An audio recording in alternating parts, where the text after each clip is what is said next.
ആര് കൊന്നാ പോലും ഞാൻ അങ്ങോട്ട് തിരിച്ചങ്ങനെ നിക്കൂല. ലക്ഷ്മി എന്താ വീട്ടിൽ കയറ്റൂലെന്ന് പറഞ്ഞു രണ്ടാളെയും.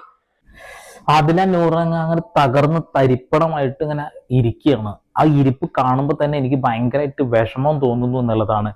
ഇവര് നല്ല രീതിയിൽ ഗെയിം കളിച്ച് പോയിരുന്നതാടോ. ആ ഒരു സമയത്താണ് മോഹൻലാൽ വന്നിട്ട് ലക്ഷ്മിയോട് അങ്ങനെ ഒരു ചോദ്യം ചോദിക്കുന്നത്, നിങ്ങൾക്ക് അവരോട് താല്പര്യമില്ലേ എന്നുള്ളത്. ആ ഒരൊറ്റ ചോദ്യം ചോദിച്ചപ്പോ അത്രയും നാൾ അവർക്ക് മനസ്സിലായിട്ട് പോലും ഇല്ല ഈ കാര്യം. അത് ലാലേട്ടൻ മനഃപൂർവ്വം കണ്ടന്റ് ഉണ്ടാക്കാൻ വേണ്ടിയിട്ട് അത് ചോദിച്ചതോട് കൂടിയിട്ട് മലയാളികളുടെ മുഴുവൻ ആ ഒരു മനസ്സിൽ ഇവരോട് വെറുപ്പ് വന്നു. ആ വെറുപ്പ് ഒരു മനസ്സിലാക്കിയത് എപ്പോഴാണെന്നറിയോ?